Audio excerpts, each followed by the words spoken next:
साथियों, मैं फिर से लेकर आ गया आपके लिए टोटल 50 सब्जेक्टिव प्रश्न, जिसमें कि इससे पहले मैं 250 तक बता चुका हूं और अभी मैं 251 से लेकर 300 तक बताने जा रहा हूं। और यह आर्मी अग्निवीर के लिए काफ़ी इंपॉर्टेंट है। अगर इससे आपके एग्जाम में, अग्निवीर एग्जाम में अगर इससे सवाल नहीं आता है तो मैं यह यूट्यूब चैनल चलाना बंद कर दूंगा 100%। तो चलिए आगे बढ़ते हैं। 251 और प्रश्न है, उष्मा की सबसे अच्छी चालक कौन सी धातु है? तो चांदी है। उष्मा की सबसे अच्छी चालक कौन सी धातु है? चांदी है। आप हमारे साथ में ही याद कर ले टोटल 50 प्रश्न। चलिए आगे बढ़ते हैं। उष्मा की सबसे अच्छी चालक कौन सी है? चांदी है। अगला प्रश्न है, गर्मी में मकान को सफ़ेद रंग से पुतवाना क्यों पसंद करते हैं? तो उष्मा के अच्छे प्रवर्तक होते हैं, इसीलिए सफ़ेद रंग से पुतवाना पसंद करते हैं। तो क्या है, गर्मी में मकान को सफ़ेद रंग से पुतवाना क्यों पसंद करते हैं? तो उष्मा के अच्छे प्रवर्तक होते हैं, इसीलिए उष्मा के अच्छे प्रवर्तक होते हैं। अगला प्रश्न, केतली में लकड़ी का हैंडल क्यों लगाते हैं? केतली जो होता है उसमें लकड़ी का हैंडल क्यों लगाते हैं? आंसर है, लकड़ी ताप का कुचालक है और हैंडल गर्म नहीं होता, इसलिए लगाते हैं। लकड़ी ताप का कुचालक है और हैंडल गर्म नहीं होता, इसलिए लगाते हैं केतली में लकड़ी का हैंडल। अगला प्रश्न है, वास्तविक वस्तु का आभासी प्रतिबिंब बनता है। वास्तविक वस्तु का आभासी प्रतिबिंब बनता है कौन सा दर्पण में? समतल दर्पण में। कौन सा दर्पण में? समतल दर्पण में। वास्तविक वस्तु का आभासी प्रतिबिंब कौन सा दर्पण में बनता है? समतल दर्पण में। चलिए अगला प्रश्न है, प्रकाश के प्रवर्तन के नियम के अनुसार आपतन कोण प्रवर्तन कोण के बराबर होता है। प्रकाश के प्रवर्तन के नियम के अनुसार क्या होता है? आपतन कोण प्रवर्तन कोण के बराबर होता है। इसको याद रखें अच्छी तरह से। प्रकाश के प्रवर्तन के नियम के अनुसार आपतन कोण प्रवर्तन कोण के बराबर होता है। अगला प्रश्न है, आँख में प्रवेश करने वाला प्रकाश की मात्रा को नियंत्रित करता है। परितारिका। आँख में प्रवेश करने वाले प्रकाश की मात्रा को नियंत्रित कौन करता है? तो परितारिका। कौन करती है? परितारिका। फिर से बोलिए, परितारिका। अगला प्रश्न है, पानी से भरी बाल्टी की गहराई कम दिखती है, इसका कारण क्या है? तो अपवर्तन इसका कारण। पानी में भरी बाल्टी की गहराई कम दिखती है, इसका क्या कारण है? तो अपवर्तन। क्या कारण है? अपवर्तन। क्या कारण है? अपवर्तन।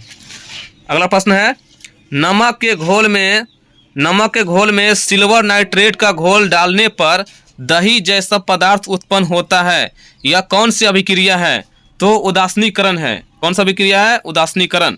नमक के घोल में सिल्वर नाइट्रेट का घोल डालने पर दही जैसा पदार्थ उत्पन्न होता है, यह कौन सा अभिक्रिया है? तो उदासीनीकरण। आप लोग जीडी ट्रेडमेंट टेक्निकल जितने भी ट्रेड का है ये सब प्रश्न याद रखे 100%। इससे प्रश्न आएगा ही आएगा, नहीं आएगा तो अभी वादा किए चैनल बंद करने का, चैनल मैं बंद कर दूंगा।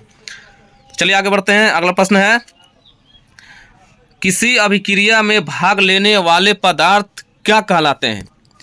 आप लोग घर बैठे प्रश्नों को याद करें, घर बैठे सारा चीज़ देख सकते हैं ऑनलाइन। कहीं आपको क्लास करने की आवश्यकता नहीं है, कहीं जाने की आवश्यकता नहीं है। सारा आप लोग यूट्यूब पर देखते रहें प्रश्न।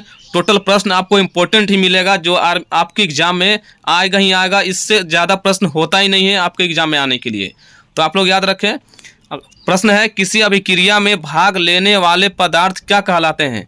अभिकारक। क्या कहलाते हैं? अभिकारक। किसी अभिक्रिया में भाग लेने वाले पदार्थ क्या कहलाते हैं?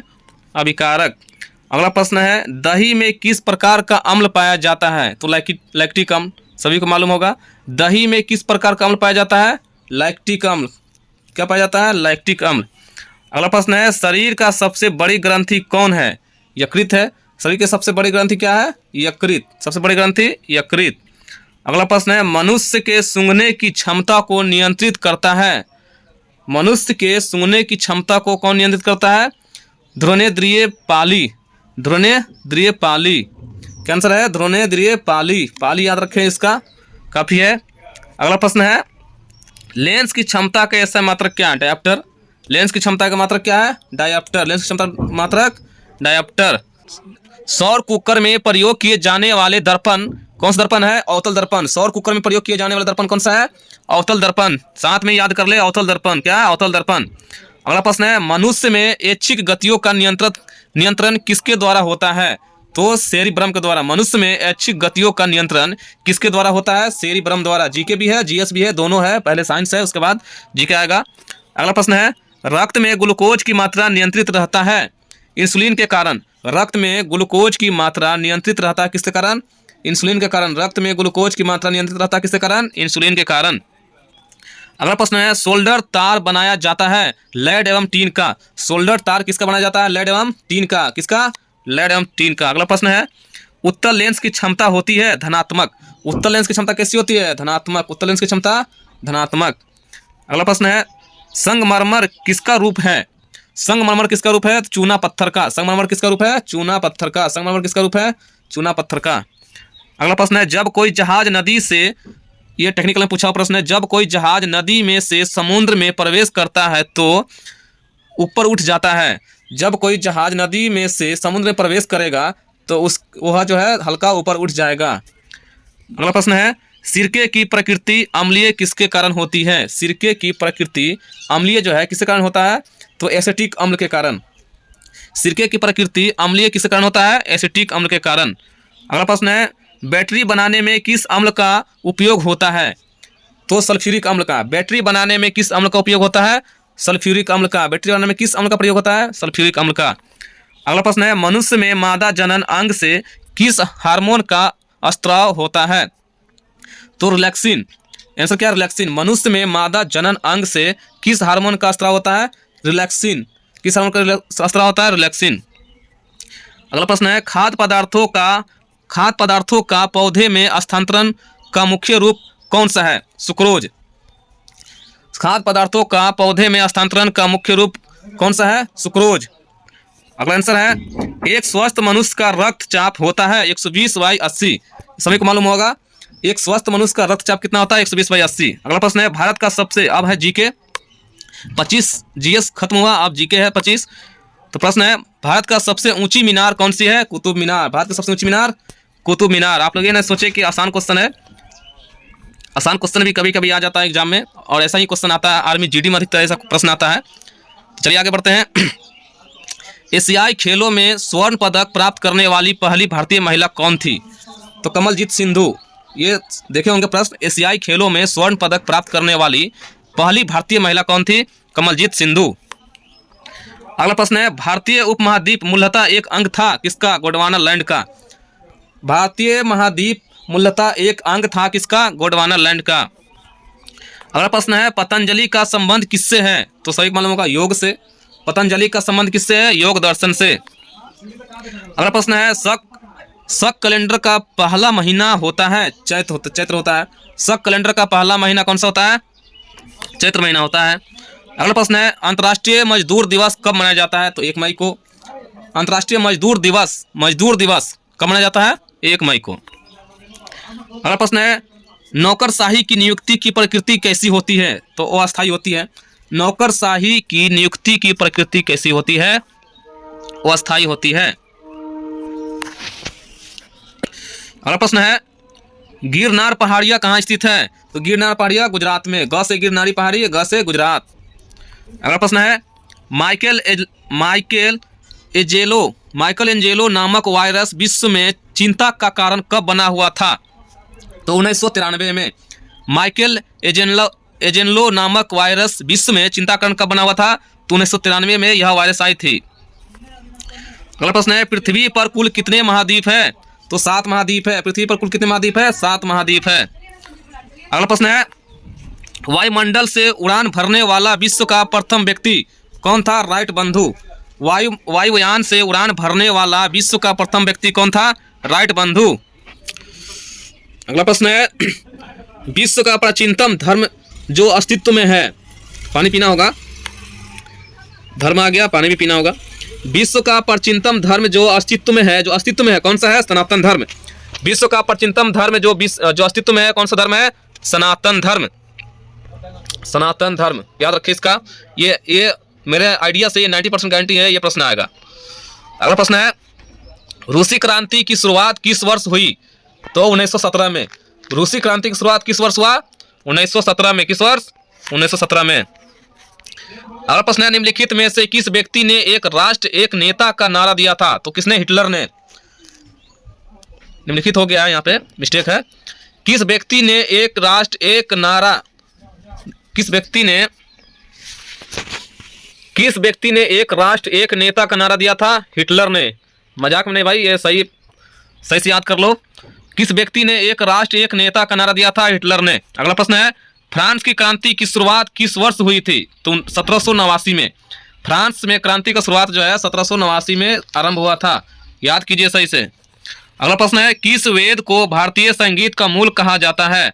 तो सामवेद को। किस वेद को भारतीय संगीत का मूल कहा जाता है? तो सामवेद को। अगला प्रश्न है, भगवान बुद्ध ने अपना पहला उपदेश कहाँ दिया था? सारनाथ में दिया था। भगवान बुद्ध ने अपना पहला उपदेश कहाँ दिया था? हाँ। अगला प्रश्न है, ओणम त्योहार किस राज्य में मनाया जाता है? तो केरल में। ओणम त्योहार किस राज्य में मनाया जाता है? केरल में। अगला प्रश्न है, प्रथम विश्व युद्ध में अमेरिका किस वर्ष शामिल हुआ? तो 1915 में। प्रथम विश्व युद्ध में अमेरिका जो था किस वर्ष शामिल हुआ था?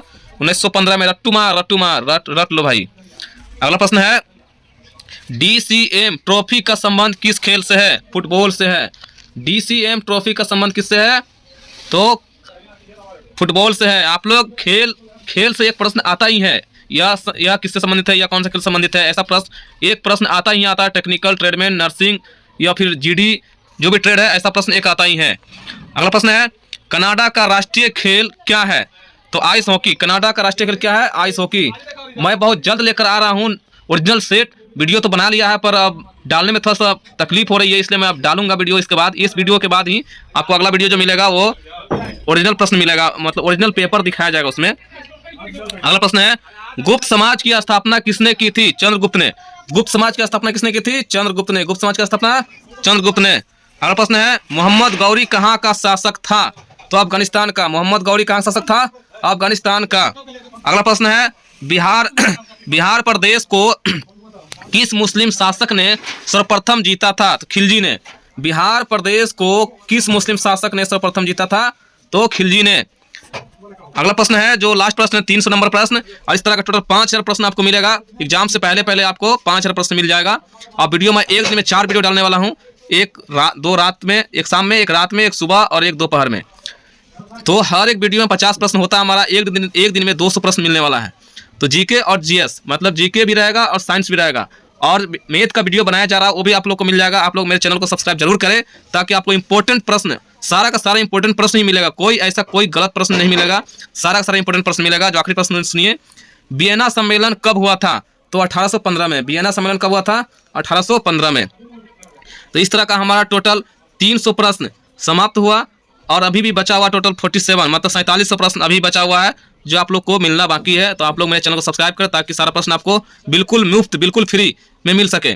आप लोग 1.5 GB ऐसे वीडियो देखने में बर्बाद कर देते हैं। अगर इस टाइप का प्रश्न देखने में बर्बाद करेंगे तो आपको कहीं ना कहीं अच्छा ही मिलेगा, अच्छा ही होगा। और ऐसे प्रश्न आते ही हैं एग्जाम में, यानी तो जो आर्मी बन चुका है, जिसका जॉब हो चुका है, आप उनसे पता कर लें कि ऐसा प्रश्न आता है या नहीं आता है। फिर मिलेंगे अगले वीडियो में। चैनल को सब्सक्राइब कर ले। जय हिंद, जय भारत।